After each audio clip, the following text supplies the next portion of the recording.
Okay, I think we are live at this moment. I believe everything is checking out correctly. Joining me today is a very special guest. I want to thank you very much for joining me. And I wonder, Farid, if you could say just a little bit about who you are and what you do for those who might not know you. Well, thank you, Richard. Glad to be here. My name is Farid Masrour, and I am a professor of philosophy at University of Wisconsin-Madison.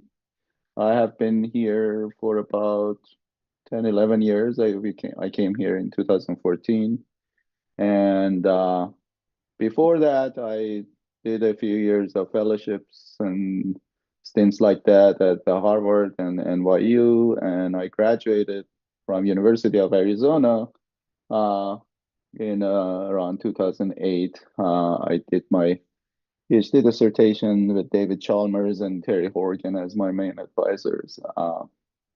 But we also had Uriah Kriegel and a few other people on the team. It was a big dissertation committee. Uh, Houston Smith and Joseph Tolliver. And yeah, I mostly work on consciousness, especially with a focus on philosophy of perception. And also my second area of research is unity of consciousness. I can tell you more if you're interested about my orientation and kind of, Yeah. approach to the questions that I'm interested in, but maybe that can come up later. You said you worked with Chalmers at University of Arizona. So what year did you defend? Was that like 2007 or 8? Yeah, so I defended in 2008. This was after Dave had moved Dave spent a few years in Canberra uh, after he left University of Arizona. I had started with him at University of Arizona, and when he left, I stayed with him as my advisor, although uh, he was not present in Arizona. In 2007, which was the last year of my dissertation, I went to actually Canberra and spent 6 months there finishing my stuff with him. Okay. And actually, before that, I was also lucky to spend a year at UC Berkeley as a visiting student, and there, Alvin Noah was my uh, sponsoring faculty, and that was an interesting relationship. The reason I'm mentioning this kind of path is partly because uh, I feel, in some sense, I have been influenced by sometimes very, very diametrically opposed philosophical approaches and views. And, one of the things that marks kind of my approach to philosophy is to kind of try to synthesize them. So Hmm. the view that I have in philosophy of perception has been influenced by, kind of the crucially internalist approach that some of the people who have influenced me have and some influence by people like Alvin Noah, and also methodologically, I have a pluralist methodology. I take the science seriously, but I also take armchair a priori arguments and the history of my discipline seriously. So I've been trying to synthesize a lot of these different approaches and different attitudes, and that's one of the things that kind of I use to make sense of why I have the peculiar views that I do have Hmm. in my field. Yeah. Yeah, so I mean, we're going to get to that because I think what you're referring to partially is this Fragian relationalism view that you're Yeah. at least have an advertisement out for someone to develop. One hopes that you'll fulfill that advertisement yourself, or if not, someone else. But so we're going to get to that. But before, there's a lot of parts that we want to get to that. Before we do that, though, I wonder, do you think of yourself as primarily a philosopher of perception, or because I mean, I think of you as a consciousness person. I think part of your background is in thinking about consciousness, but perception, is a more why I guess a more general category. So Yeah, I'm just curious. Is that how you think of yourself as a philosopher of perception? That's a very good question. I've never seriously asked myself that. It definitely philosophy for me started uh, with consciousness. And I think of, perception and the kind of approach that I have to perception as kind of centrally seeing perception as a kind of conscious experience, maybe the Hmm. paradigmatic kind of conscious experience. And kind of that was my approach to perception from the beginning. Well, when I started philosophy, I was more interested in, metaphysical questions about consciousness, the mind-body problem. Mm. Uh, and But in graduate school, I started thinking about not just the metaphysics of consciousness, but partly because, I felt like most of the interesting work was done already in that field. But the role of consciousness, phenomenal consciousness, in establishing, some sort of connection between the mind and the world, Hmm. in kind of, in some sense, grounding our ability to represent the world, in some way being fundamental for intentionality, and its role in kind of grounding knowledge, justification, epistemic uh, entitlement, how it is related to consciousness. And I feel like this actually reflects a little bit how the discipline, kind of the role that consciousness played in the discipline. Because there one might say there was a first phase that was focusing on after Nagel's paper and the work that Dave Chalmers did, focusing on a lot about on the metaphysics of consciousness, understanding the relationship between phenomenal consciousness and the scientific worldview that we have, physicalism, materialism, trying to place it within that or showing that it cannot be placed. But after a while, when kind of consciousness became important, then philosophers they started thinking about the relationship between consciousness and other questions in philosophy, like intentionality, like questions in epistemology.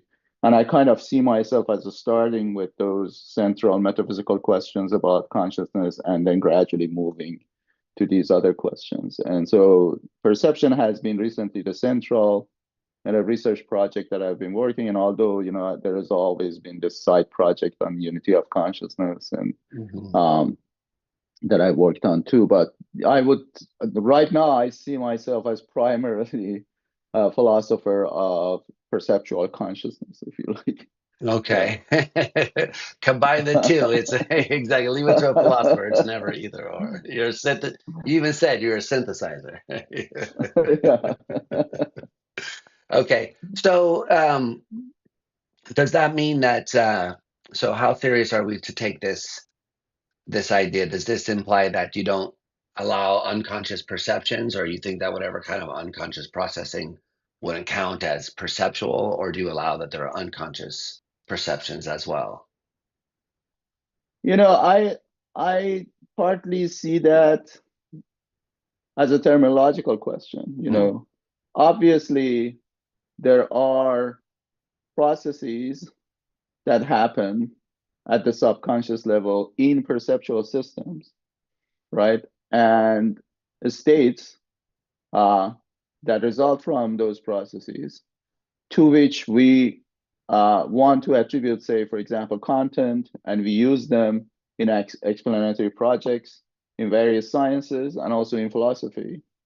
Uh, so I don't want to deny that the significance, the explanatory and philosophical significance of what is happening below the radar of consciousness. mm, But the question of whether I want to call those perception or not, I don't. When I say I see it partly as a terminological question. That doesn't mean that I want to say that it's not an important question. Sometimes terminological questions are significant, and we have mm. good reasons to assign our terms in a specific way. But uh, but I haven't thought about what hinges on calling those perception or not.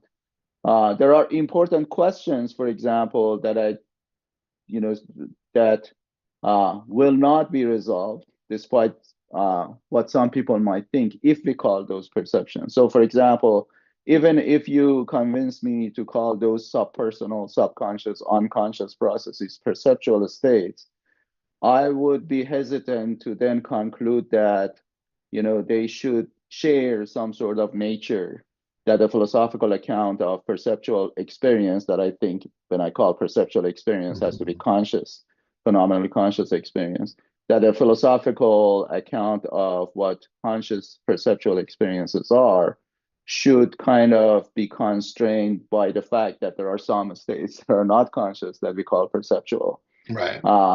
Uh, so that is a kind of that would be a substantive issue, whether we can kind of we have to take the perceptuality of some unconscious processes and states to be a constraint over developing a theory of perceptual consciousness. Hmm. Yeah. I mean, I think right, because sometimes you hear people making arguments that, for example, relationalist views tend to have problems with unconscious perceptual states. Yeah, So I think there's been a couple of papers in the literature on this problem. So I was just wondering, like, if this is so your view that it's merely terminological. I wonder if that is going to apply here because you're going to say, look, there's obviously some kind of states that are going on, some processing going on. It's just the question is whether they call that perceptual or not. So that we don't really have a problem, or relationalists of any kind don't really have a problem. Or I do wonder, like, what your take on that would be. But I guess yeah, we I should think I define some of these terms primarily at some point before we go too deep down this rabbit hole. yeah. So I primarily see relationalism as a view about perceptual experience, by which, to get our terminology, I always use experience in the phenomenally conscious. I don't think there are unconscious experiences. Okay. So I see the kind of view that I have, which is in some sense a brand of relationalism, uh, as a view of what the nature of perceptual experience is. And when I said I'm kind of hesitant to, I'm maybe hesitant is not the right term. I'm skeptical about moves from, oh, here is the phenomenon of unconscious perception, and so relationalist views or any view, right, Hmm. uh, might not be able to accommodate this kind of phenomenon in the proper sense. Therefore, it is not a good view of perceptual experience. That inference pattern, I'm skeptical about, because I think the kind of natural response there is, oh, I'm interested in the nature of perceptual experience, and you have to give me substantive reason to think that the nature of perceptual experience is the same as, in some important sense, not in every respect, as unconscious perceptions. So I might have to take this headphones off because they just ran out of. I don't think they will Okay. hear Yeah, me. go ahead. It wouldn't be live if there wasn't something like that going on.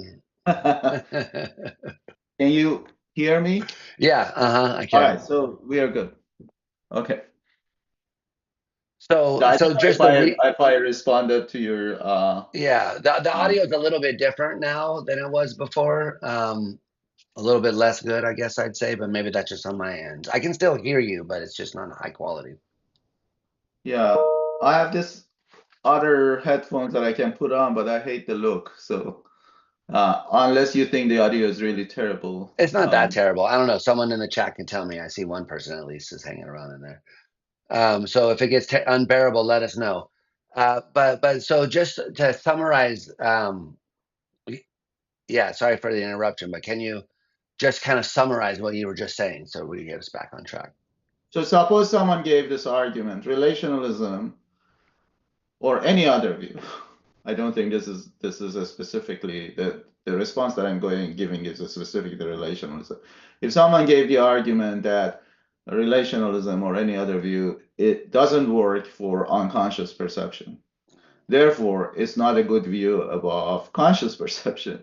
Right. That inference is where I would resist the inference, because I need to kind of see a reason to think that the nature of unconscious perceptual states is significantly similar to the nature of conscious ones. Hmm. And I would say, one way to think about this is that I don't think that per conscious perception is unconscious perception plus something else that Hmm. can be dissociated from it, so that you can say, I can break conscious perception into two components, one of which it completely shares with unconscious perception and one of which it doesn't. And then say the part that it shares with conscious perception, then I can look at with unconscious perception, I can look at unconscious perceptions and get a view about what conscious perceptions are, at least partly. Uh-huh. So is this kind of like a disjunctivism about unconscious perception in a sense? Like you have to take a different approach to it. It's going to be a different kind of thing. Yeah, there is a sense in which it is a disjunctivism, although uh, I mean, in in in a spirit, this is a form of disjunctivism. If you take disjunctivism to be just kind of a generic view that says, you know, two sets of phenomena that we thought should have the same nature do not have the same nature. Yeah, exactly. Uh-huh. Usually, it's used in a more specific way, kind of as a disjunctive analysis Or of hallucinations. talk about perceptual experiences. Um, but yes, and but yeah, in a sense, I'm saying basically it is not clear at all that the metaphysical nature, or whatever philosophical analysis you want to give of the nature of conscious perceptual states has to be the same or significantly overlapping with unconscious ones, right? Interesting. Okay. Uh, I mean, and because one just really quickly though, like one common sense reason. I just want to get your opinion to this. What your reaction is like. What one common sense reaction you might have is like, well, if you have an unconscious state, excuse me, if you have a conscious state and the state is of mental type M, then when that state is unconscious, it should also be of mental type M because it seems like what's in common between the two things is it's that mental state which is conscious or not conscious. But what you're yeah, saying is that that's what you're denying. yeah, I think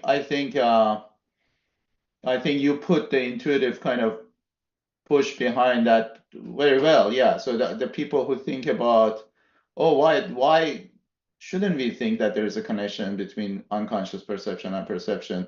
Think about it in this way, that there is a state, it either has the property of being conscious or unconscious, and we can understand or study or give a philosophical theory of what it is to be that state, partly independent of whether it has the property of being conscious or Right. unconscious.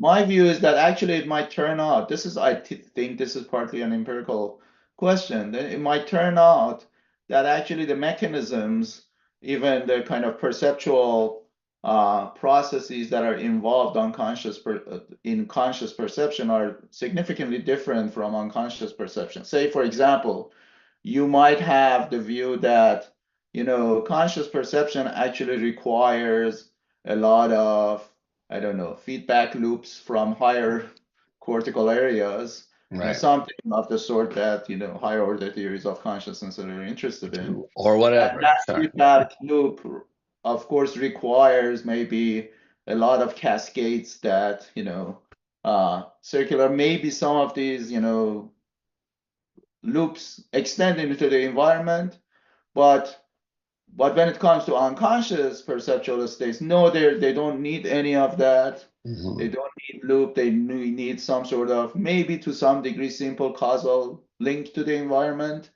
Uh, so I would say, that to me might have the implication that these have very, very different types of natures. Yeah.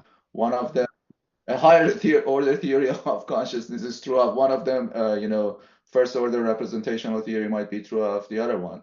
Right. So, so the label disjunctivism sometimes it has become in some philosophical circles a kind of derogatory term. Yeah, But exactly. but if it is kind of just the view that, hey, these types of phenomena and those type of phenomena, you're assuming they have the same nature, I disagree. Then we can kind of start talking about, forget about the level of disjunctivism, talking about the significant question, should we assume that they have the same nature? Right. And I feel like it's tempting to kind of just because, and here is the terminological issue coming back, because we call both of them perception. Hmm. Only one of them is conscious and the other one is unconscious. Then we are tempted to adopt this approach where it says, oh, it's one type of state. Sometimes it has this property of being conscious, sometimes it doesn't. But that property itself does not have any bearing on really a substantive analysis of what the nature of that state is. Right. Interesting. Okay. And so, I mean, I didn't mean to get all too much into the unconscious stuff, although I think it's interesting. But like, so how would you, how does this view respond to things like blindsight, where we seem to have some empirical evidence that there are states that are that the subject is denying being in or being aware of, and yet which are controlling the behavior.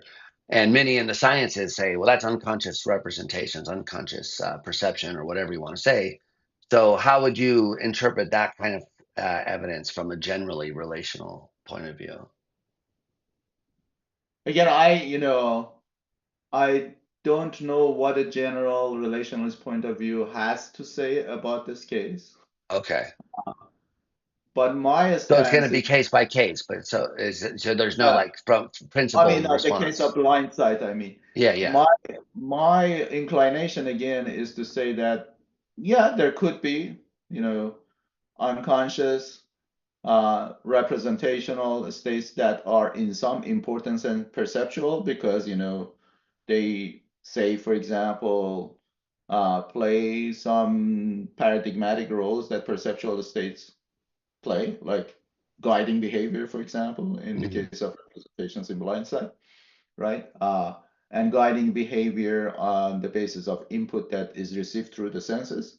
So maybe they deserve the label perceptual states, and Okay. there are unconscious perceptual states.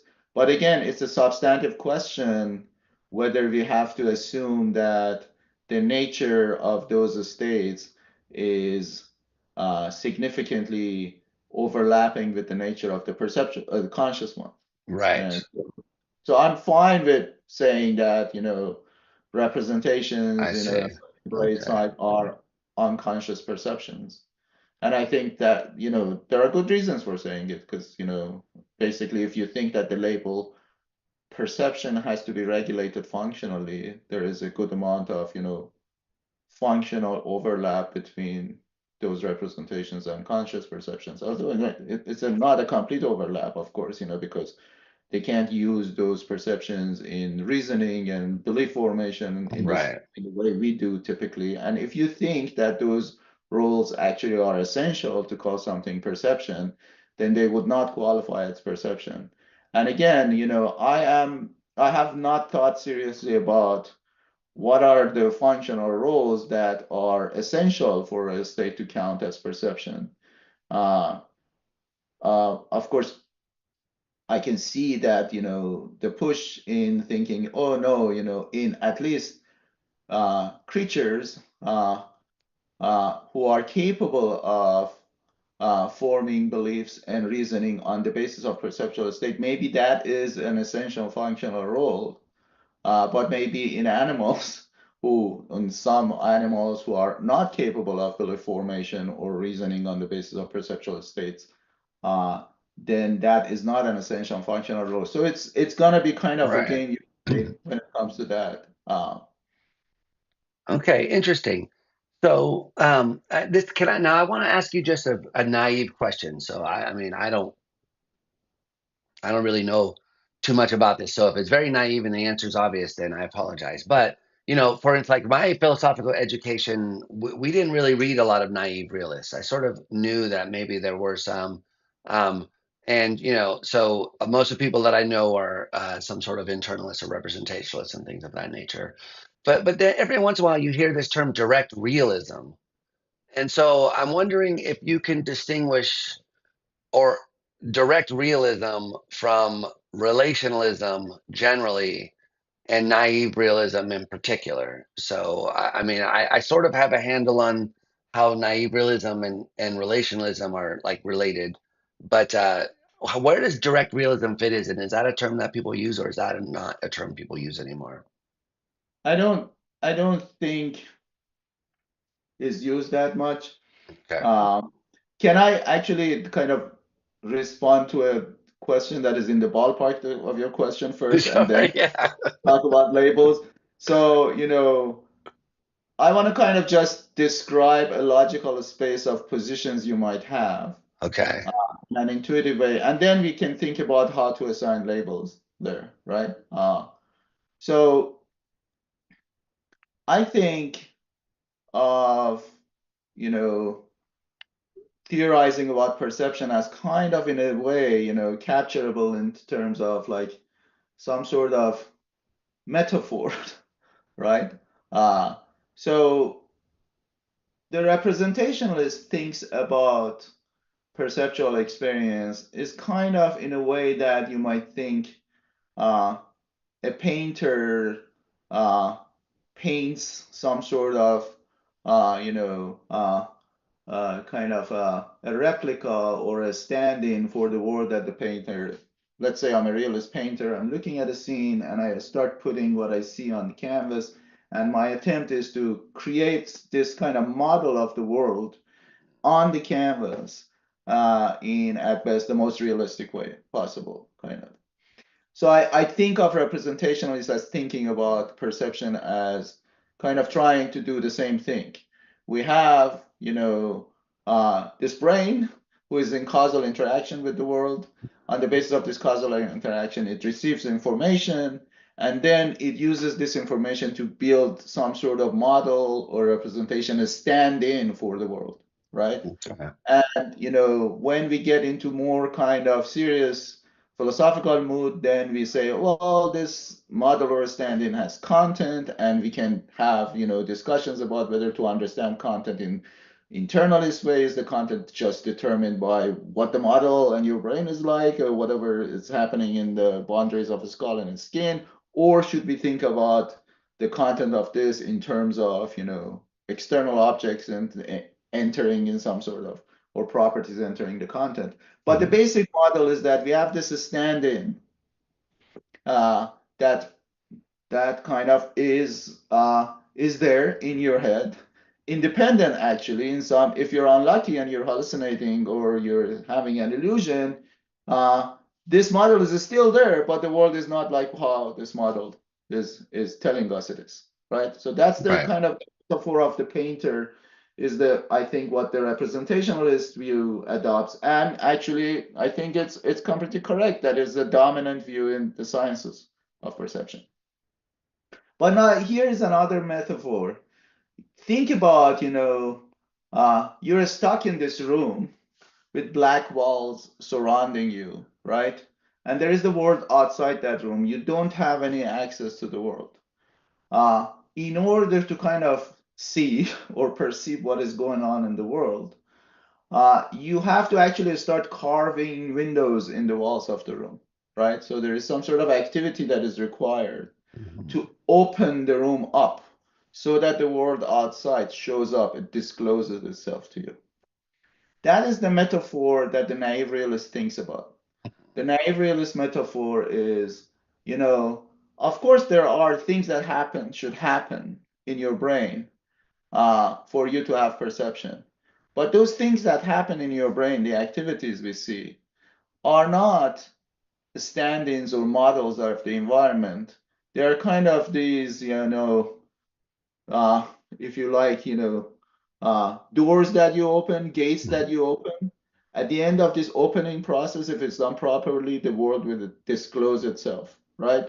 Right. So when the world discloses itself, this is something I should have talked about when I talked about the painter metaphor. The kind of conscious experience that you have, its content, its character, how it feels like.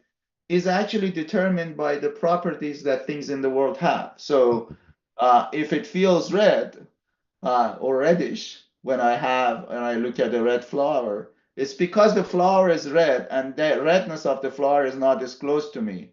My perceptual processes, my brain processes, activities, all of those were gates that I opened in order for that redness to show up. So what is happening in your brain on this view is not very different from what happens when you open your eyes. You know, when I open my eyes, I'm not creating, just the act of opening my eyes is Mhm. not the act of creating a representation or a model, right?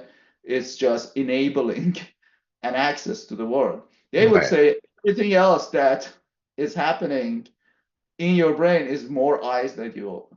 That's the metaphor, right? And the world discloses itself at the end of, all the eyes that are opened. right, The I would call that the naive realist metaphor, right? No, that is not my view actually, but I'm trying to just make an intuitive case for it. And they right. claim, or they have to claim, although a lot of them don't talk about it very directly, that actually the science of perception can be interpreted in this gate metaphor way, as Mm. opposed to representationally, right?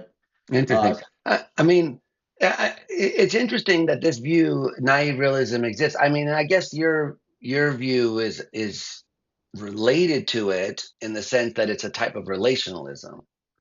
And so your view and naive realism are both forms of relationalism as opposed to representationalism of any kind. So that's why, at least, even though that's not your view, it's in the ballpark of your, it's like yeah. So associated with your let view. me say a little bit about my view, and then I kind of will focus on what is the commonality, and then we'll get relationalism out of that. What Okay. relationalism is my Yeah, view. perfect. So on the naive realist metaphor, you kind of do this work with your brain, windows or holes open up, and the world discloses itself, right? Uh, and here is the crucial part. The phenomenal character of our experience is kind of constituted by the properties of the objects that are disclosed in there. So if you feel reddish, it's because the redness of the flower is showing up. If you have an experience that could be described as experiencing something as circular, it's because the thing that you're looking at is circular and that has showed up in your consciousness. And in a sense, your conscious experience kind of is not happening in your head. It's some sort of thing that exists in kind of the space that connects your what is happening in your brain to the environment, the kind of a relation between you and an environment. So Mhm. the objects and properties are of that show up in the act of perceiving are kind of part of what perceptual experience is. So unlike the previous picture, the perceptual experience is here, perceptual experience is a straddling between my head and the world on this view. That's why Right. it's called a form of relationalism. Perceptual experience is a relation. It's not a state in your head or an event in your head. It's a relation between a subject and its environment, right? But now here is my metaphor. I say, look, in order to carve up these windows in the world, you have to engage in some sort of activity, right? Mhm. Uh, and as a result of that activity, the world shows up. But I think, and the activity for them are the brain processes. In my view, this metaphor is partly correct. You have to engage in some sort of activity, and the world will disclose itself. So therefore, perception is a relation. But the phenomenal character of your perceptual experience is determined by the activities that you do, not by the thing that is disclosed at the end of the activity, right? So the brain processes that are required for establishing the relationship with the world are actually what determines the phenomenal character of your perceptual experience. Or, it doesn't have to be brain processes, and I can say more, and this goes back, why I say this goes back to the Alvin Noah influence. It could be, extended certain types of activity, whatever is required for Ah, there's where Alva establishing is. and Okay. maintaining your relationship to the environment. Uh, But so so what's okay, sorry to interrupt you, but just really quickly, what to what extent do the brain processes determine, or these other, to what extent is what it's like, the phenomenal character, etc., determined by the non-object properties? So if I'm looking at a red apple, the redness of the apple, on your view, comes from the brain processes, not from the apple itself. Is that the right way to understand what you're saying? Or does the apple contribute anything to the phenomenology? The Because I apple, assume that the Russellian says it's all the apple, and you're yeah, saying some of it's me, but is it all you, or is there some role that the apple can play? I guess that's the question I'm asking. that's a great question. So I am a pure Fragian. Okay. The apple, in my view, is not contributing anything. Of course, it causally impacting what happens, but it's not contributing anything to the phenomenology. So in that sense, I'm very close to the internalists' approach to phenomenology, right? But, and here is kind of a subtlety that is significant. I think about what contributes to phenomenology as the mode of perception, right? Uh, so it is not the properties of the object. The person, the theorist that I think mostly naive realists are, although this has become a difficult interpretive task in naive realist circle. Let's say the naive realist thinks that all phenomenology is contributed by objects and properties. We call that the Russellian view. Mhm. And I'm saying no, all phenomenology is contributed by the mode of perceiving. And that's what I call the Fragian view. And in both views, we ultimately perceptual experience is a relation. But on the Fragian view, it's a relation such that its phenomenal character is determined by modes of perceiving. Now, here is the subtlety. There is a question about whether modes of perceiving should be completely located in some sense in the brain and in the brain processes, or they can also extend into the environment. And Right. this is where the kind of, inactivist Noah component of the view comes up. And this is actually part of my view that have been, in some sense, kind of flip-flopping about where to land. So in the hallucination paper that you mentioned, I in that phase I was thinking of this as the modes of presentation, perceptual presentation, completely determined by the brain, right? But I've started to become suspicious of that view, and I Mm. can tell you why. And now I'm leaning towards a view that says, there are these core perceptual processes that should be understood as kind of extending into the environment. And the story there is kind of similar to what Alvano and activists say. There are these loopy processes, there is a form of coupling with the environment, and that kind of loopy processes, those are the grounds for the modes of perception. So still the Mm. view is Fragian, but it's becoming a little bit more externalist because the correlates of the phenomenal character or the correlates of the mode of perceptual presentation can extend into the environment in some core cases of perception. But I don't Okay. think that this is always the Mm. case, right? Right. So Okay. Interesting. Um, all right. So obviously, there's a lot to say about that, but the first thing and most obvious thing is this Phrygian aspect of your view, is obviously not representational. I take it, or is it? yeah, so there again, I think it would help to be kind of clear about what we mean by representationalism. Mhm. Some people call a view representationalist insofar as it's willing to attribute content to perceptual states.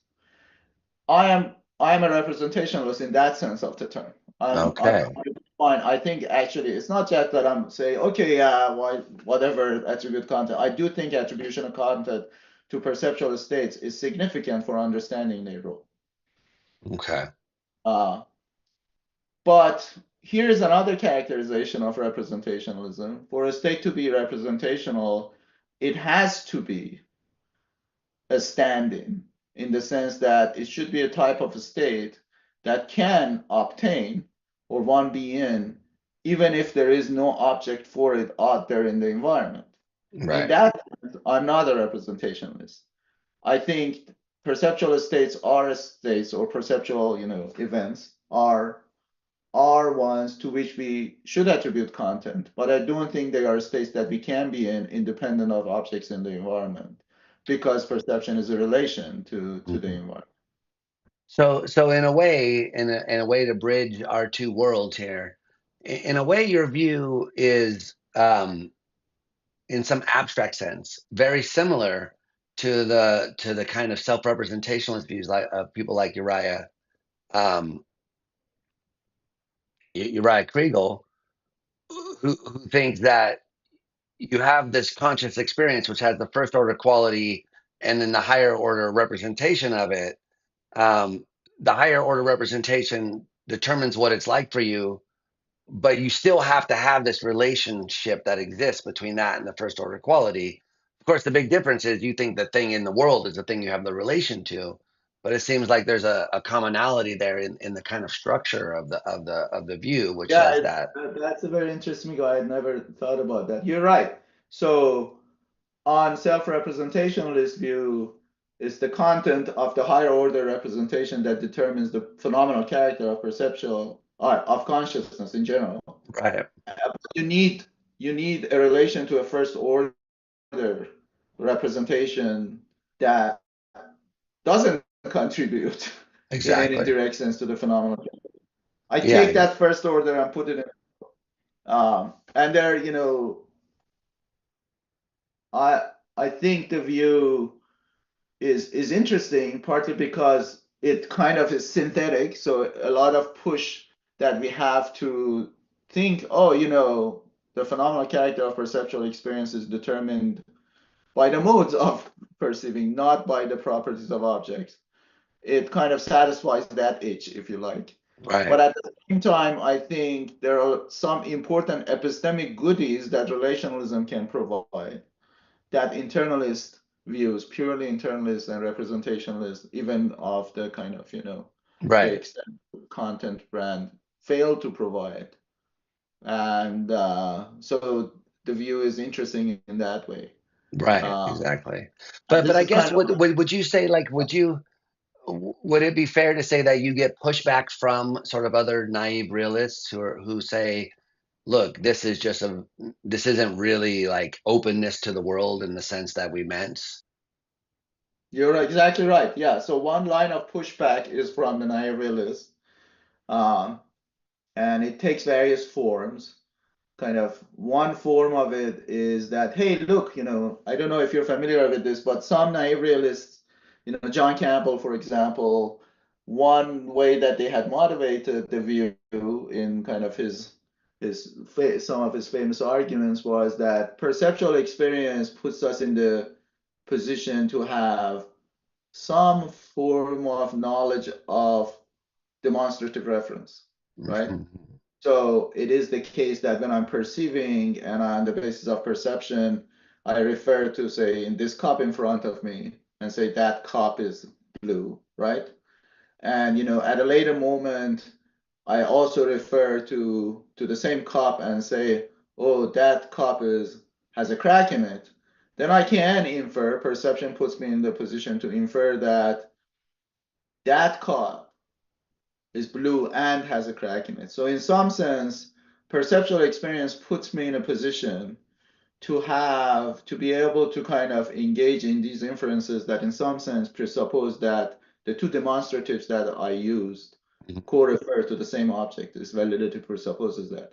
And Right. Campbell kind of used that to give an argument for naive realism, right? Mhm. And some people recently, like Sethi, have extended that argument to properties. So you look at, uh, a red object in front of you and say that red is too saturated.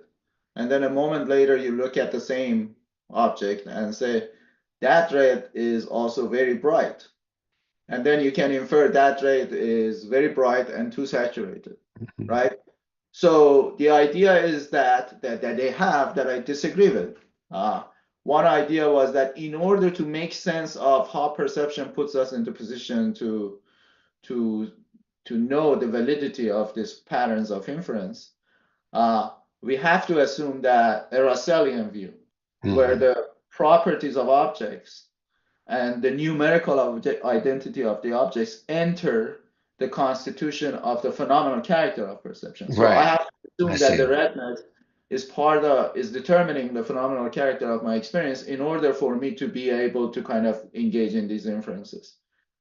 That was one line. That's one line of argument. The other one that is more kind of intuitive is that actually perception puts us in the position to know not just facts about the world. So, for example, I know that I'm sitting in front of a computer right now having this interview with Richard on the basis of perception intuitively, right? But also perception No, puts it's a us priori that we're doing this for you. yeah, some people might give you that view too. Yeah. But so, but it's not just that. I also, in virtue of having perception, come to know something about the nature of the sensible qualities of objects. So I don't just learn that this cup is blue, I also learn what blueness is, Right. right? Or I don't just learn that, my desk is rectangular shape. I also, in virtue of perceiving it, learn something about what rectangularity is, Right. right? And Hmm. again, the argument has been for you to be able to make sense of this, you have to assume that the redness and the rectangularity are constitutive of the phenomenal character of your perception. That is how you come to learn something about the nature on the basis of perception. So Right. these arguments will push are used from the naive realist point of view to press against the kind of view that I have, Right. And right? that's there are just two different ways of kind of making going with this idea that I said, which is that you're not being open to the world in the way that they thought. So they're kind of pointing out different Yeah, things that would, like when we said yeah, you're open to exactly. the world, what we meant is that you know something about that object, the object itself. And on your view, it does sort of seem that what you know about is the object, but the properties are like properties of you in a sense, or something like that. I guess would be the objection Yeah, that. yeah. So I agree the charge with the idea that yeah, I don't give you the full openness to the world that they Okay. give, but I think that's not a big problem for the view, and I'm not convinced by the full openness view to begin with, and this is kind of goes back again to I am sensitive to some of the pressures in against the idea of full openness to the world and perception being a full openness to the world. Partly because of kind of I see some arguments for internalism convincing. I also have kind of a I have Kantian inclinations. Hmm. So I don't buy this full realist picture where the world is out there completely unconstructed and there are these relations that we have to the world that can completely fully disclose the world as it is in itself to us. I Okay. think there is something that we project, we contribute in creating the world as we see it. So I'm I mean, fine with just hold on one second. That it actually connects to a question I had before when you were talking about representationalism generally. So you are Kantian. You mentioned this also when we were talking offline. But do you think Kant was a representationalist? well, there is a huge debate in Kant scholarship Yeah, I know. That's why I'm asking if you think about this. that. Yeah. Yeah, and I'm more on the side of the non-represented and Yeah, then you would say because it's not something to do with the brain constructing an internal model, because the idea is that that is the world that you're in. There is no the phenomenal world is the world in a sense. yeah, I think to be honest, and this is obviously when it comes to Kant, in the exegetical debates are not just about the small details. Even the big picture is up for debate. Yeah, exactly. There is I think Kant was a Fragian relationalist about what he Aha. called intuitions, right? Okay. So the mind contributes the forms of sensibility, But these are constituted by kind of, the whatever intuitions on Kantian terms are object involving, in the sense that intuition is some sort of relationship between a subject and a given object. Okay. But the subject is doing a lot of constructive work in kind of establishing intuitions. Yeah, and to what degree this construction, involves not just uh, the forms of sensibility that Kant thinks are space and time, but a lot more, for example, the forms of understanding like categorical synthesis. That is also something that is debated, but the mind is contributing a lot to the construction of the world, even on the non-relationalist picture of Kant. Right. Uh, right? But I don't think there is any chance for a naive realist reading of Kant to be correct. Right. Uh, But so when you say relationalist, the relation in question is to the noumenal or to the phenomenal? to the noumenal, To the but noumenal. Okay. Yeah. I just want to make but sure I understood that. yeah, but this is kind of mostly, I think the best way to cash it out is on another interpretive question, which predates this issue of, whether Kant's notions of intuition is a relationalist. Uh, Kant's concept of intuition is a relation concept. It was a debate between the one world and two world views, or one Yeah. object and two objects. Yeah. I remember that. Some, Uh-huh. yeah. So it should be understood in that context, where kind of the noumena and phenomena are kind of the same object, but the noumena are objects when you consider them as possessor of these intrinsic qualities that are not knowable to us, and they are phenomena when you consider them under kind of the properties that they have that are knowable to us. Right. So it's just one object. Uh, Okay. yeah, Interesting. Yeah, that's what that's kind of what I was suspecting because I was wondering how you make sense of this because one of the questions that I had from before, which I think is that I didn't ask, but which I think is being kind of intersected here, was that I always traditionally sort of thought of naive realism as the view that you're open to the window world, like you said, that perception is a window into the world, as opposed to a screen in front of the world, which is a way of characterizing representation from certain quarters. But I also kind of associated it with the view that the world would be the way it is as we perceive it, even if we weren't here to perceive it. So something a commitment to this mind independence of the exactly. properties of the external environment.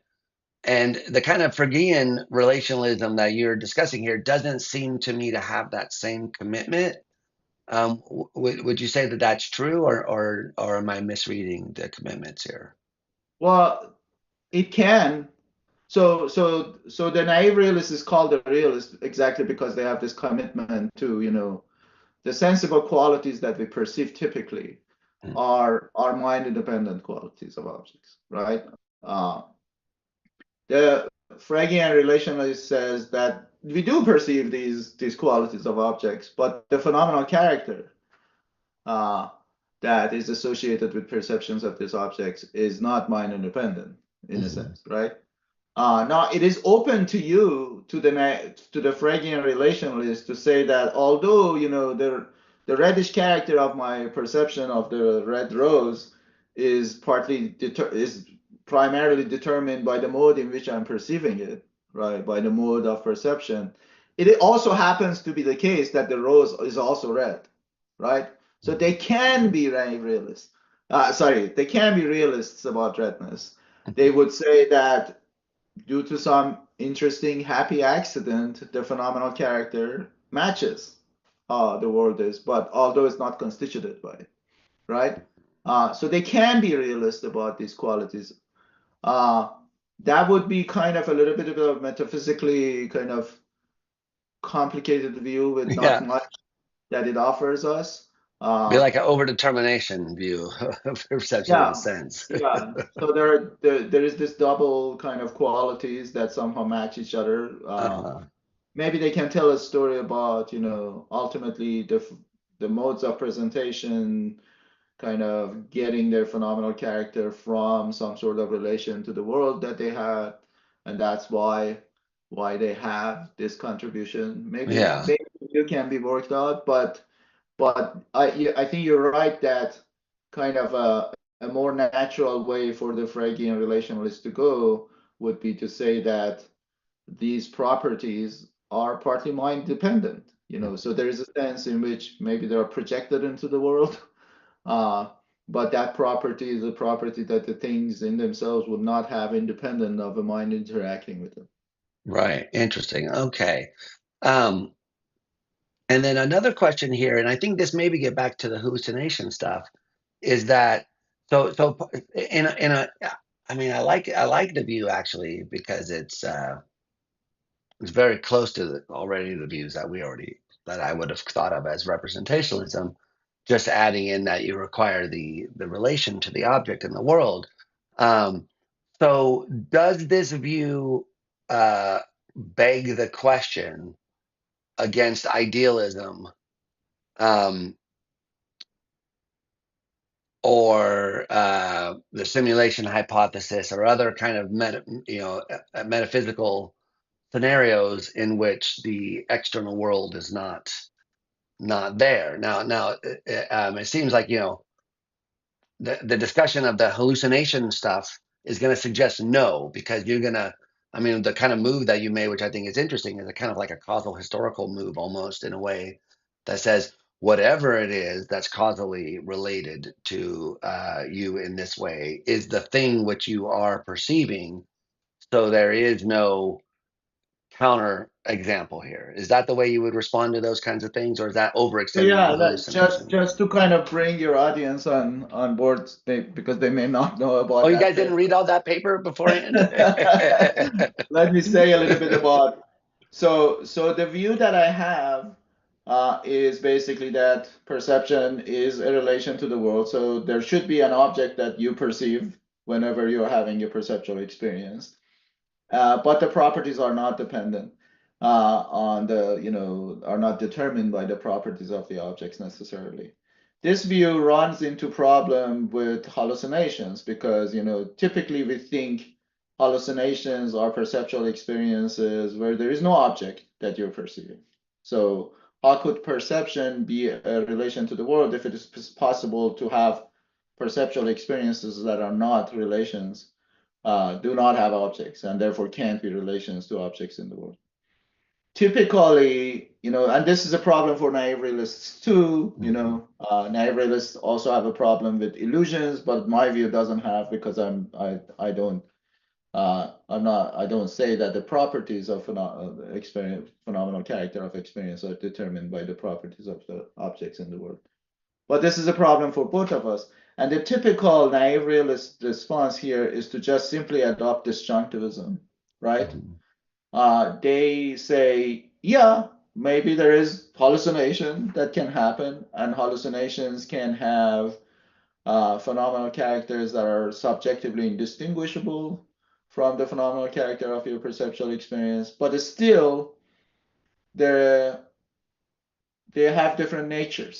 So they Right. would say, why should we assume that if two experiences are subjectively distinguishable, they should have the same nature?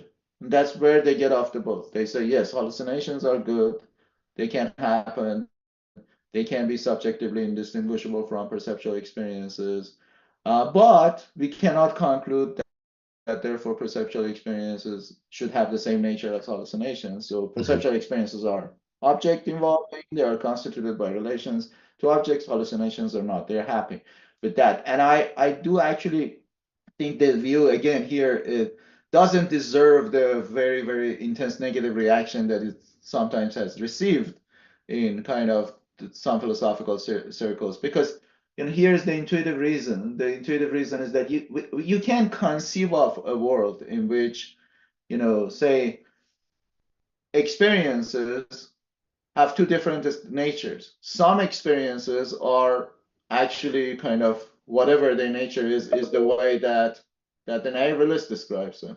Some of them are, their nature is representationalist. Okay, and there is no contradiction to think that, oh, actually some of these perceptual experiences that have these two different natures can have the same phenomenal character. So phenomenal character can be grounded sometimes in representational states, sometimes in relational states, right? And Well, there is I don't no want to cut. I mean, I feel like I'm always interrupting you, but it does conflict at least with some kind of thesis about introspection and revelation that you kind of know the yeah, nature of the property or something like that's that. that's exactly where I was going. So Oh, that's sorry, sorry, sorry. yeah. Okay. So they're happy with saying that. They're happy with saying that there could be perceptual experiences that are indistinguishable but have different natures, and we can conceive of that world when maybe we are in that world, right? I'm saying no, I want to theorize about perception in a way that respects what I call the Cartesian principle, which is that if two experiences have the same phenomenal character, they should have the same nature. Now, of course, this doesn't yet undermine their view because they're not saying that these two experiences have the same phenomenal character. They're just They're saying they're indistinguishable. subjectively indistinguishable Right. because they think there can be a gap there. I don't think there can be a gap there. So for Mhm. me, the Cartesian principle is a reason to not do the disjunctive move.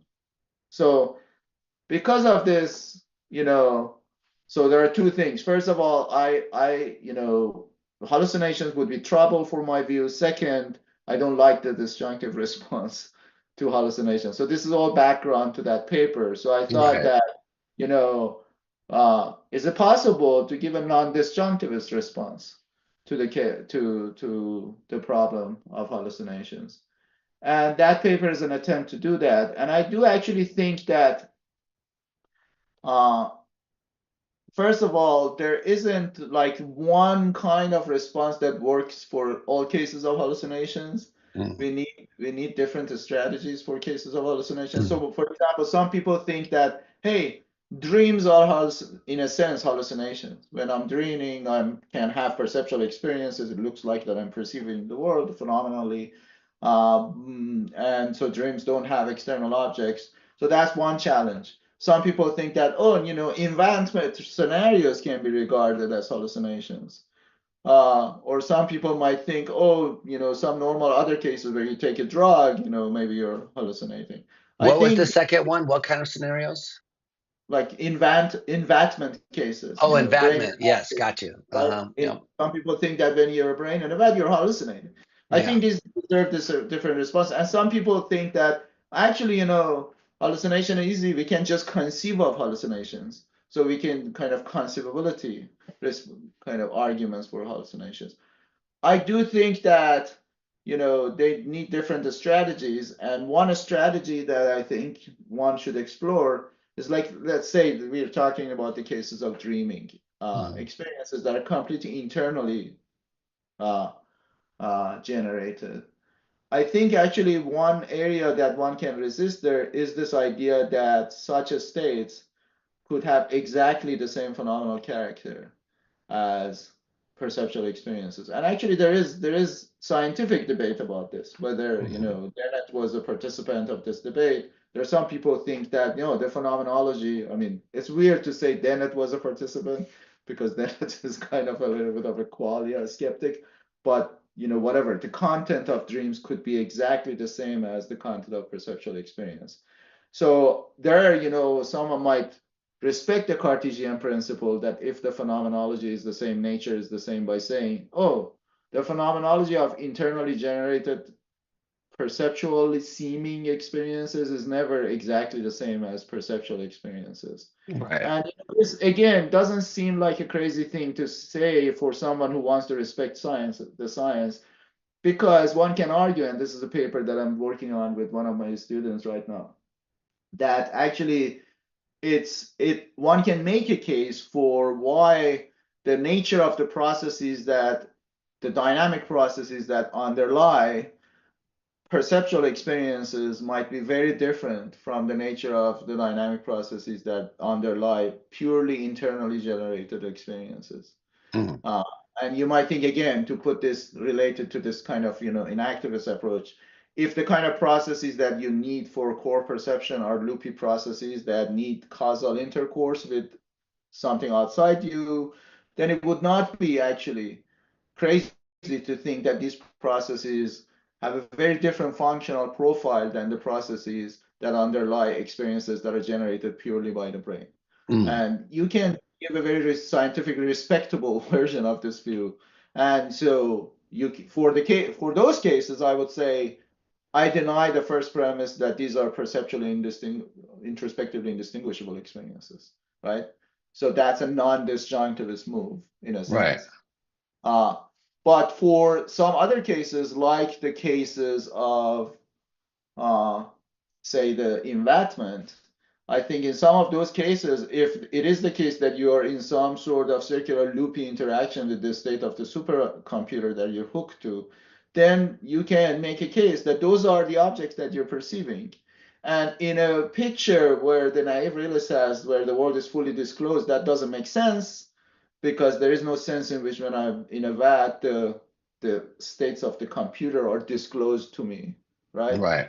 From Right. my view, that is not super problematic. Uh, and then, so that's kind of, maybe I shouldn't describe all the different strategies, but these are the two key strategies in the paper that Okay. there So are two. and then my question that got us into this was asking about idealism versus I don't know if you want to say physicalism is the alternative. Maybe it is, but the idea that there's a physical world as opposed to that the world is mental. Does your Fragian view assume that the world is physical, or in a Berkeleyan idealistic world, would your kind of view still be true, and then what you perceive is directly like the mind of this thing which is implanting these ideas or represent whatever in you, or is that or I don't know. Anyway, yeah. So, what is your view about the relationship of this view to things like idealism? My view is that this is one thing that I'm definitely my view is committed to. My view is that if we have perceptual experiences, then we are not in a Berkeleyan idealist world. Hmm. If we do have. Now, here's another question. Is the antecedent of the conditional something, Right. that I have given an argument for? No, I haven't given an argument for that, for the antecedent of the conditional, right? But I am giving a view about that commits me to the conditional. Here's Hmm. another question. Am I committed to it is the case that we do have perceptual experiences? Yes, I am.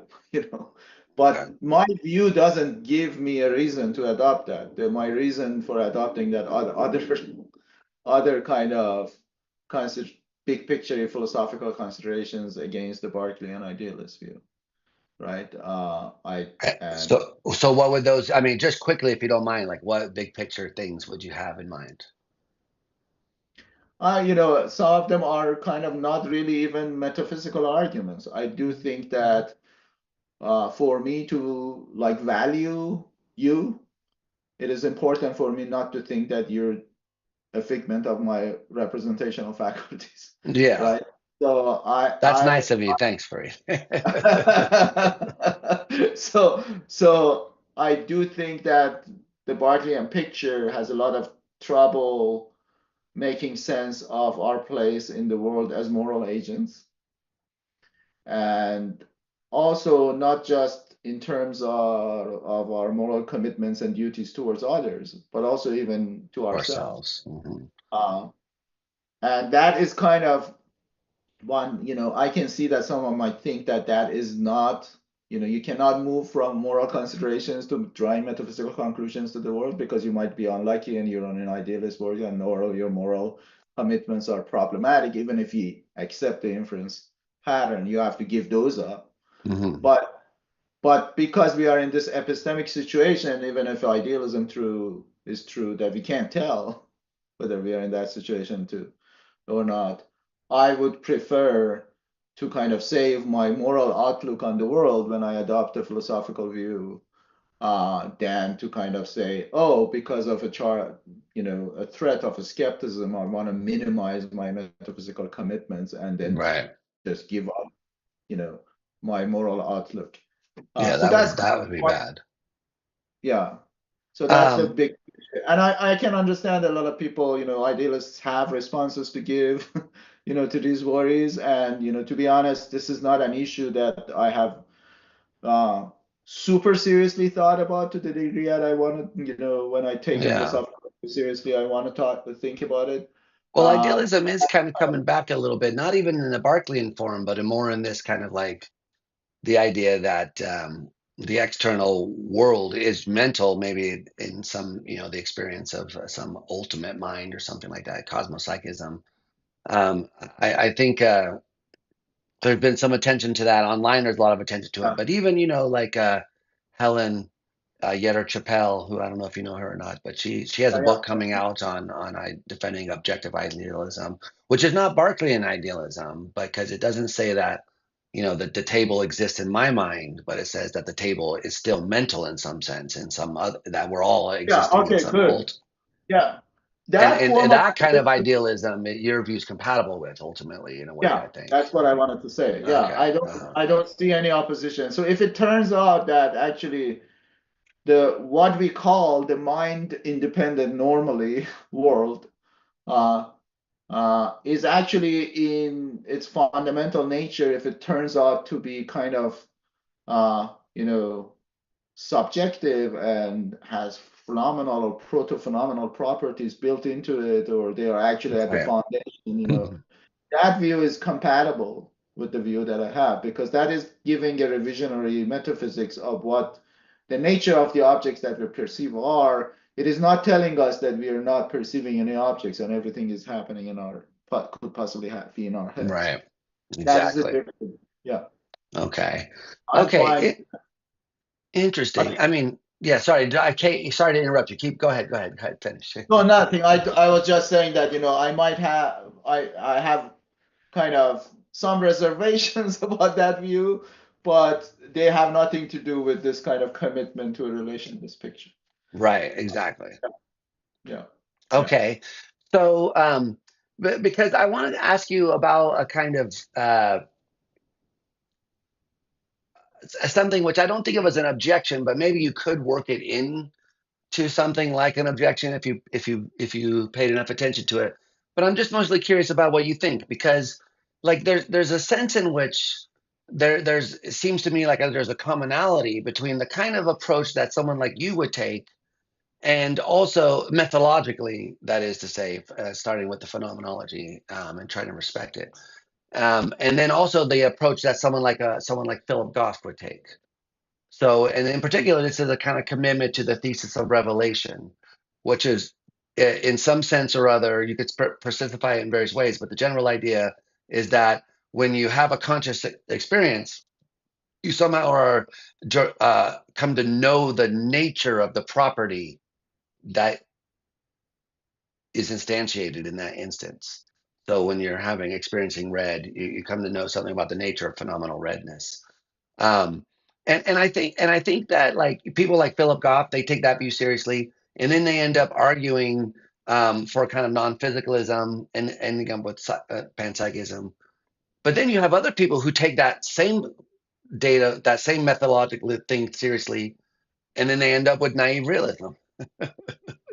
Uh, and then people like you who also take that view seriously and end up with something which I guess is an in-between view, between the kind of panpsychism of the um, people like Goff and the naive realism on the other side.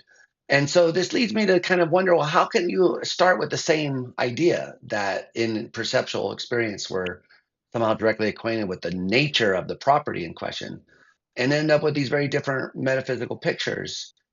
Doesn't that sort of question lead us back to question the thing we started with, which is that we do have this kind of immediate grasp on the property at hand, or is there a way out of that puzzle? That's kind of my question. Is like, what do you think about this kind of puzzle from yeah. That's get very interesting. That's a very interesting question.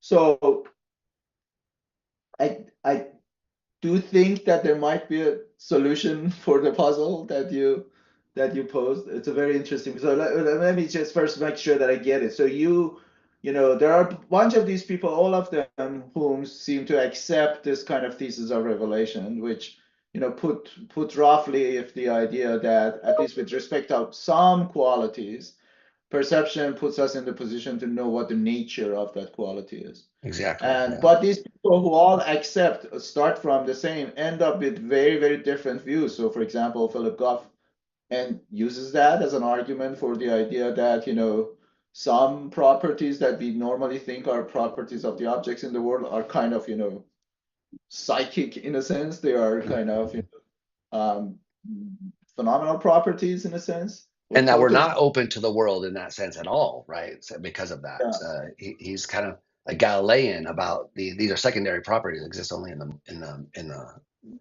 psychic sense. Yeah.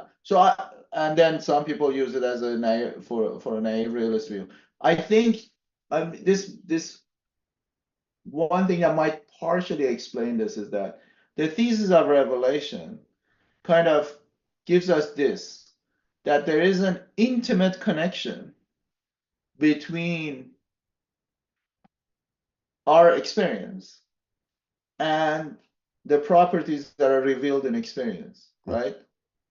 Now, this in itself is not sufficient to suggest any of these other more substantive kind of conclusions that people draw from it.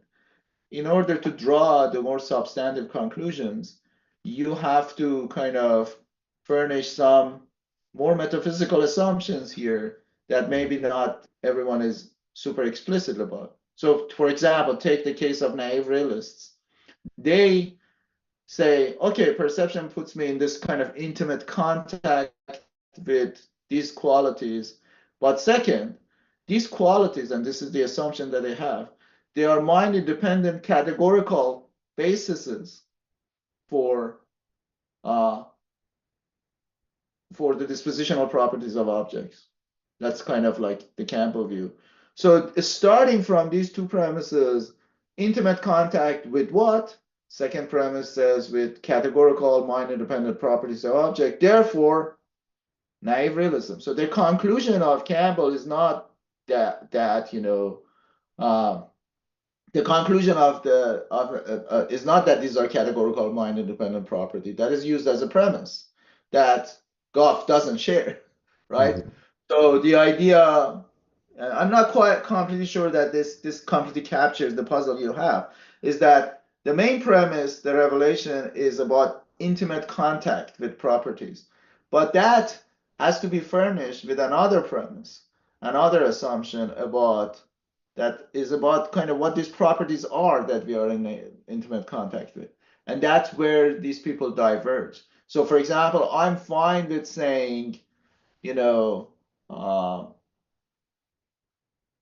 some of these properties at least, the famous secondary qualities, we do have intimate contact with them. Fine with some of these properties being a projectivist about them. Mhm. So we project them into the world, and there is no kind of puzzle here about then why is it that we come to know something about their nature in virtue of having experience, because their nature is kind of linked to what experience is in an intimate, Right. right? I guess the puzzle though could be that in that other premise, that second premise that people like Campbell would accept, that's at odds with the way the background assumption of the people like Goff, which is that these things are not properties or can't be properties of the external world, that are categorical mind independent properties. And it's a bit of a puzzle how it is they can both have the same phenomenological datum, and then also accept these opposite second premises. So what But can you because if remind? there's something about the nature of it that's revealed, then you would expect that one of those premises should be revealed to be false. Mhm. Yeah, I think that disagreement is mostly about the second premise. Yeah, but that's what my point is, that if revelation was true, then it should reveal that one or the other of those second premises was false. Mhm.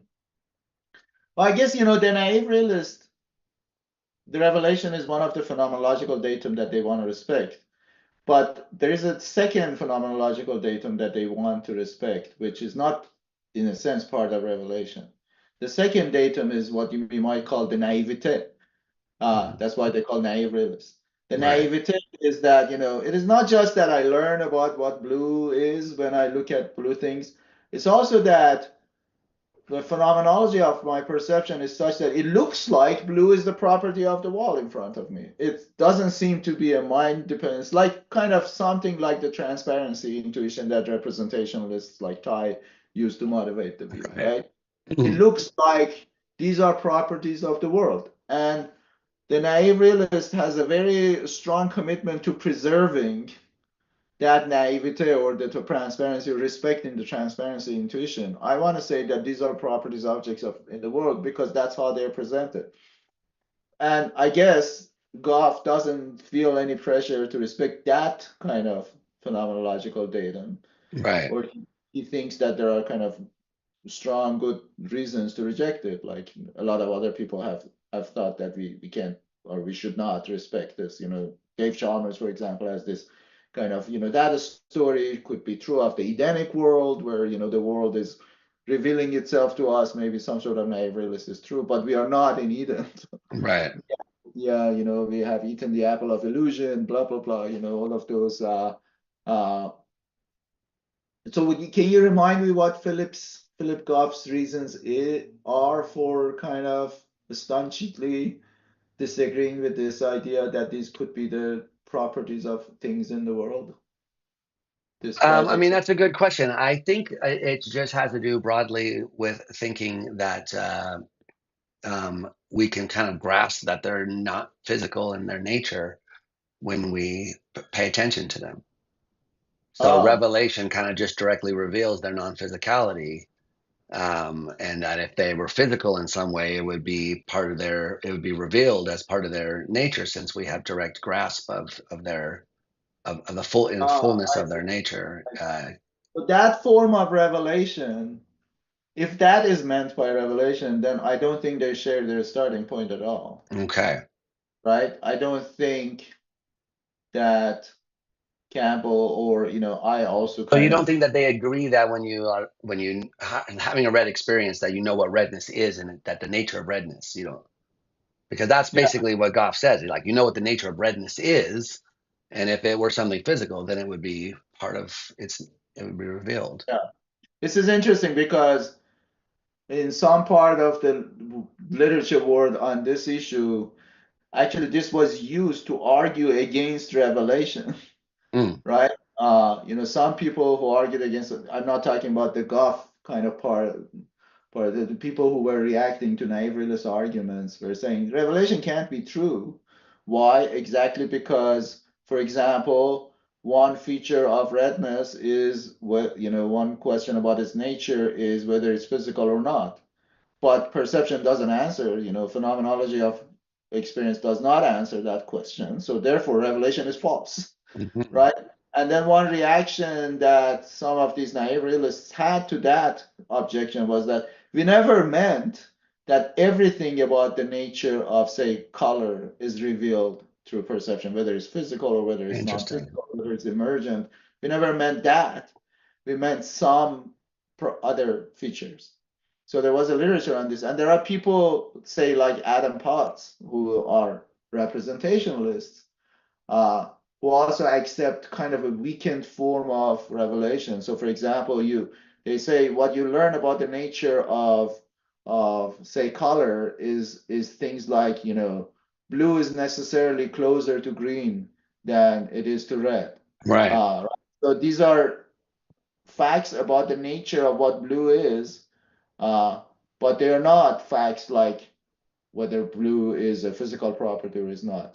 They would deny that a strong form of revelation that Yeah. Philip to assume, Okay. and also assume in a very specific. And it's I did to be honest, I didn't know that Philip has this very strong kind of uh, revelation thesis, which is that it. So he views the phenomenology as revealing these to be non-physical. It's more that the physical is not revealed. So Oh, he thinks that because it reveals I the see. nature, and the physical is not revealed as part of its nature. So then I see. it's not I physical. see. I think it's more So of a how. strong revelation is that these qualities are such that their full nature is revealed Yeah. phenomenology, but physicality is not revealed, therefore they are not physical.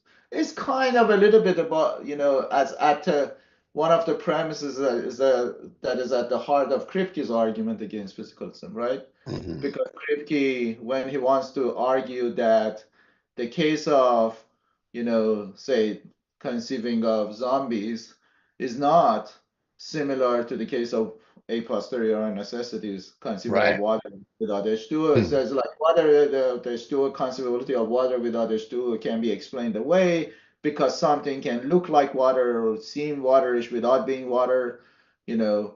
But in the case of experience, there isn't a, this is me kind of saddling him with some labels. There isn't a gap between the nature of a phenomenal quality and how it feels. So Right. you cannot say that this feels like red but is not like, or feels like pain but is not pain.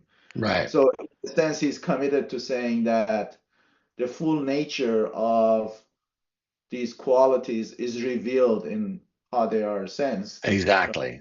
There's no Yes. appearance reality gap. And in a Yeah. way, what I think of as Philip's move here is that he was looking for a way to kind of cut through all the two-dimensional stuff so that if you want to explain the argument against physicalism, you got to say primary intention, secondary intention, twin earth. You have to go through all this, and then 45 minutes later you can say and physicalism. But you have to do all of this modal stuff first. But if you just talk about revelation and transparency, or sorry, revelation versus opaque concepts, then you kind of cut through all that directly to the issue, which is whether or not the phenomenology kind of tells us anything about the nature of the experience. And I guess I mean, I have to reread some of this stuff because, like I said, I'm not an expert on the naive literature. No one ever taught me that stuff. We never we never read that stuff Yeah. in grad school. So So it was, short and it's story interesting is because that, I graduated same year you did in 2008. I defended, and I was going to grad school in 2002 2003. I was in New York already, and I don't remember anybody talking about naive realism. But apparently they were reviving it. There was a revival going on. yeah, so Um, when I went to Berkeley, uh, although I was working with Alva, but there was, Campbell was also already there. And there was this kind of army of graduate students who were all kind of attracted to naive realists. So that was a big, big kind of thing that we talked a lot about. The reason I went there was partly also because I was interested in McDowell and, the mm, conceptualism debate, which kind of did get some discussion in the New York circles of philosophy, like East Coast circles. But there was a huge kind of naive realist, and I was a very very serious internalist back then. mm, And I remember all these very lengthy kind of debates between me and some of the people there. James Guinon was there, James Stasiker was there, yeah. it did, and not all of them ended up being like staunch realists, but I think James Guinon specifically was very attractive to this. And so I remember this, and I later described myself. I was completely fighting naive realism, but I had gotten the bug. Then, in a sense, that kind of revealed itself a few years down the line. Uh, uh, it took a few years because I started feeling the attractions of having this kind of relationalist picture uh, when I was 4 years after that, 4 or 5 years after that, when I was at Harvard, and uh, and I felt like, yeah, there are these kind of epistemic goodies that the good old internalist view that I had cannot provide, and so I started gradually moving to this. But I'm as it should be, I guess, obvious. I'm still kind of trying to maintain uh, strong kind of internalist Yeah. demands And on that. that's interesting too, because like as you say, most of the people who are attracted to relationalism, I would say so are attracted to it because of phenomenological considerations. Yeah. And you aren't. I mean, you're sort of saying you're attracted to it because of these epistemic things that you see kind of as extras that you get if you're a relationalist, but not. It's not as though you think there's something about the phenomenology of experience which suggests strongly relationalism is true. But that's how I I mean, always it does. interpreted naive realists. I thought they put Yeah. so maybe I overinterpreted their claims of revelation. I wonder what it is they think is revealed if it's not that it's kind of mind independent. Anyway, so yeah, I have to think more about that. I'm not sure what's really being revealed. But they do, you know. So what they would say is that not everything about the nature of these qualities is revealed obviously. And then if it comes to question, so what is it that is revealed? You may not get the same answer from all of them. But it Yeah. definitely is the case that they are trying to respect the phenomenology of everyday experience, right?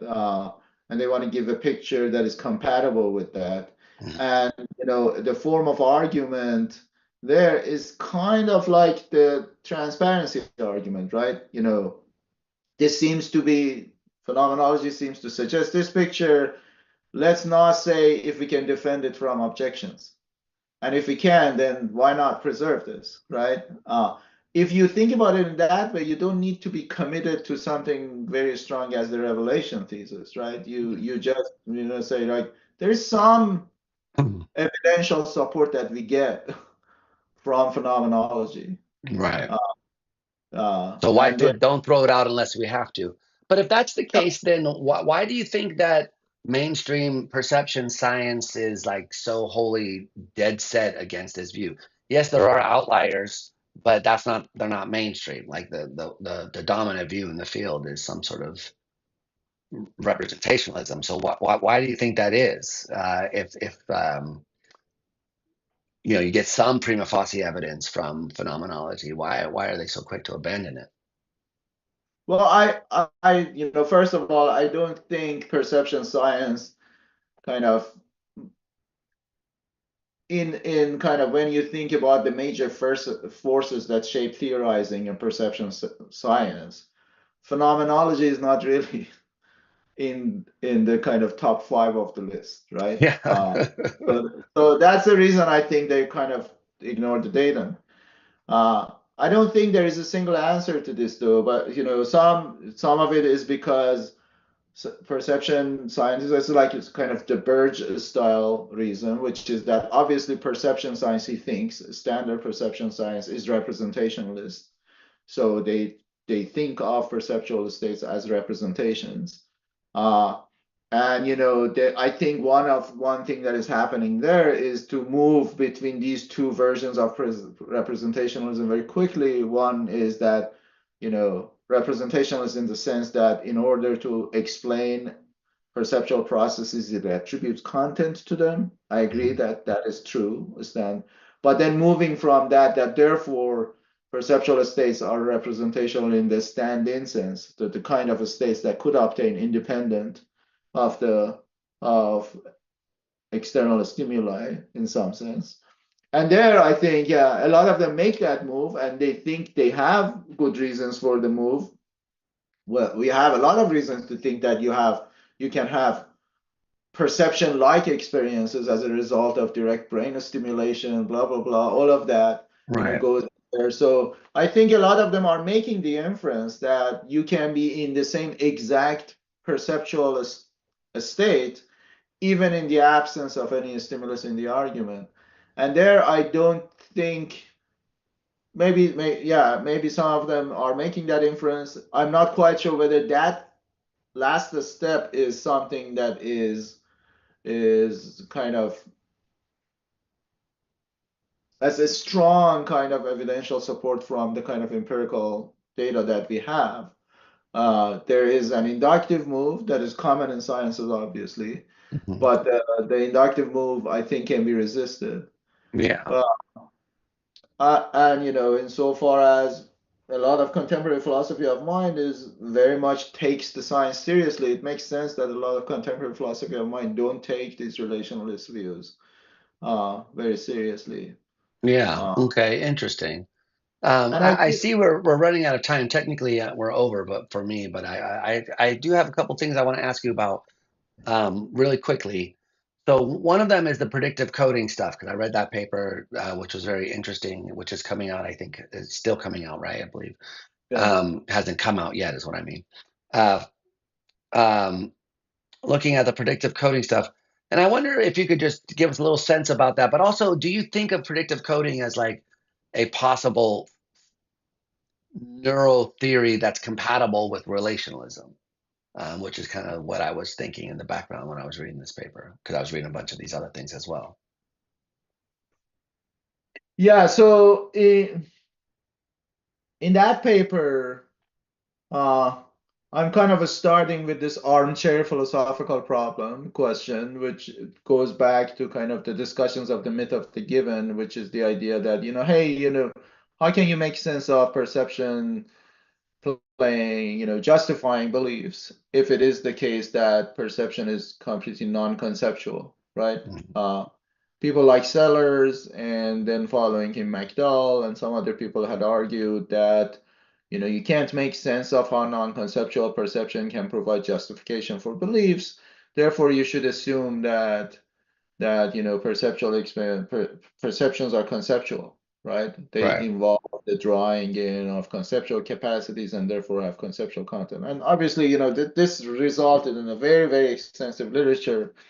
Uh, and a lot of epistemologists, serious epistemologists, disagreed. And but in kind of that paper, what I'm doing is to say, let's just kind of like grant the conceptualists some deep assumptions that they make about the epistemology side. Like, I think one deep assumption is that they demand justification to be what I call transparent. So perceptual states can justify beliefs that we form on their basis only if there is a sense in which under reflection we would be able to see those perceptual states as reasons or as evidence for our beliefs. And that's where a lot of serious epistemologists get off the boat. They don't think that should be a requirement for justification, right? I'm saying, but let's grant the conceptualist this assumption about what justification requires.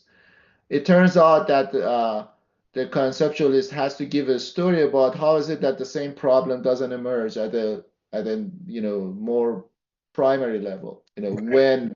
When Mhm. the incoming sensory stimulus is conceptualized, because for the conceptualist that should happen before you have conscious perceptions, but still there is a sense in which you have to start with non-conceptual sensory impingements on our senses. And Right. at some point, you have to conceptualize those, and then you have conceptual perception. And then I'm saying you can't solve this problem. The best way to kind of deal with this, if you want to stay a conceptualist, is to actually think that the way that perception works is very similar to the way that the predictive approach to perception says it works, where what happens is that perceptual experiences are actually mostly the flow of information is not as we thought from the world to the mind, but from the mind to the world. We form expectations Mhm. and generate some sort of representations on the basis of those. But if there's representations conflict with the sensory data, we revise them. So kind of the flow, what tells the system, the perceptual system, what your prediction should be, are the knowledge that is already stored in the system and the previous state of the system. They tell you, I should expect this such and such input. So you form the representation. If that matches the incoming input, then that becomes a conscious perceptual experience. If it doesn't, you revise it.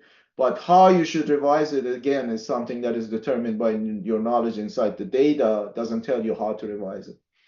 So that's kind of the predictive approach. And in that paper, I'm saying this is what you should adopt if you want to be a conceptualist, that the flow of information is top down as opposed to bottom up. Mhm. Uh, Okay, and so I was reading it the wrong way because I mean I understand the argument you're making, but you're specifically saying now that you're trying to convince the conceptualists that they should adopt predictive coding, yeah, but you and don't not, see predictive coding as like somehow compatible or something worthwhile adopting for like the Fragian relationalist. no, I do. I think Oh, ultimately, so this goes back to the kind of what, let's just to have a label, we call it the neutrality thesis. Uh, the neutrality thesis is that whatever the scientist is telling about what is happening at the perceptual processes level, the story that we learn from neuroscience and from cognitive neuroscience of perception, is can be interpreted in this kind of gate way that the naive realist says. These are gates that you open, right? Yeah. Uh, so what that story is interpretable in an naive realist way. I say that that neutrality thesis applies to predictive coding too. So the predictivist approach uh, can be interpreted in the relationalist way. The predictive processes are top down. So the eyes that you open are kind of a start. The highest eye that you open tells what other lower eyes you should open, and that tells, all the way to the actual eye that you open, you Mhm. know. So the flow of commands to which eyes to open, how to open them, they are all from top to bottom as opposed to bottom to top. But there are still eyes you open. Mhm. Uh, so that's the kind of that's Yeah, why. interesting. Okay, so I was right that yeah, I was thinking, okay, because here's a way that you could because the Freudian kind of view you have, you're going to have a similar sort of issue arise as long as you, I mean, because in a sense, you could interpret the Freudian part as the given. So it's internal, it's phenomenal character. So one interpretation you could have of that is that's what's given to you. It's the kind of, um, experiential basis, and then you have all these beliefs and stuff you form on it. And then what you're suggesting here is no, you can. Here's this other interpretation where you have the Phrygian aspect not be like some kind of given, but rather be this top-down kind of uh, directing the openness to the world part, or Yeah, something, yeah, conducting yeah. how the channels direct you to the external world. Yeah. I do actually think that it's not just that the Fragian story is compatible with the denial of the given, it's more at home with the denial of the given. It's funny to actually, it's interesting because most naive realists are very much against the conceptualist framework. The only kind of exception is MacDowell himself, who seems to have to combine the idea of openness to the world with a conceptualist framework. But the typical naive realists, all kind of, you can trace them back to this movement uh, in that was called, some people call it the Oxford realism movement, early 20th century, that these people were realists and they were kind of seeing themselves as militating against the Kantian view Yeah. that they read as being kind of a version of cognitivist idealism, where they read Kant as having the view that experience is completely shaped by conceptual synthesis, and also is something that ideal, and they saw themselves as denying both of these assumptions, both Mhm. the idealism of Kant and his idea that perception is some sort of conceptually shaped form of representation or whatever. They thought that perception, there's something that needs to be given to us before it's conceptualized. And a lot of contemporary naive still have that. Campbell has argued explicitly against Right. conceptualism. Um, so I'm opposed to the standard naive realist in that way too. Uh, Yeah, it's an interesting view. I mean, it's an underexplored view because you're really on the middle of a lot of these, like we said at the beginning when we started this, you really are kind of trying to synthesize a lot of different traditions here, bringing together ideas from these various camps, which you traditionally have been thought of as at odds with each other. yeah, So it's very yeah, interesting to see you weave them together into yeah, something like a coherent picture. Um, I was going to ultimately ask about how you view the relationship of your kind of general approach with something like internal realism, which we might get from someone like Putnam. I don't know if you have any thoughts on that or not. If not, we can move past it. But I am curious. I actually, that's a good question because I do think that it's funny to say this, but I feel like I kind of went through a kind of similar trajectory to Putnam because what you're describing as internal realism, if I understand it correctly, was a view that Putnam has in kind of in late in his career, but is not his ultimate view. Yeah, exactly. View of, it's the view that he develops partly in Reason, Truth, and History, right? Yeah. And that book was a big book for me. So, when I was an internalist, uh, and I was always interested in question of, I did think that perception grounds intentionality and everything. But I was an internalist about perception, and I always saw a relationship between, intentionality and truth, right? Uh, Hmm. so the kind of my internalist inclinations pushed me towards thinking about, there should be some sort of kind of internalist friendly account of truth you can give. Right. And then I stumbled upon Putnam's work in Reason, Truth, and History, where he tries to develop this what is called the epistemic conception of truth, Right. right? And that was very attractive to me. So there is kind of, and I have some very old papers that are kind of like, are friendly to that. Uh,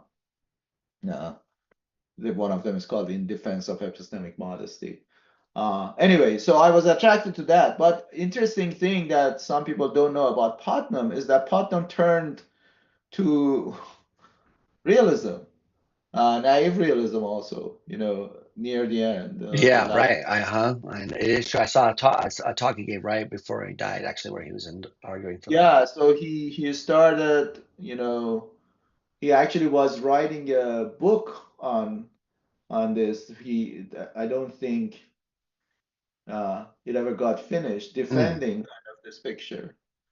And so anyway, to go back to your question, I did have a phase where I would call myself an internal realist, Uh-huh. if you understand that as kind of the kind of line that Putnam had. Yeah. But I think, like Putnam, I kind of found that ultimately unsatisfying. And so there was this kind of turn towards relationalism, although I think Putnam was kind of like really just embracing a standard version of naive realism. Right. But you're modifying it. Yeah, interesting, but similar trajectory. That's funny. Yeah.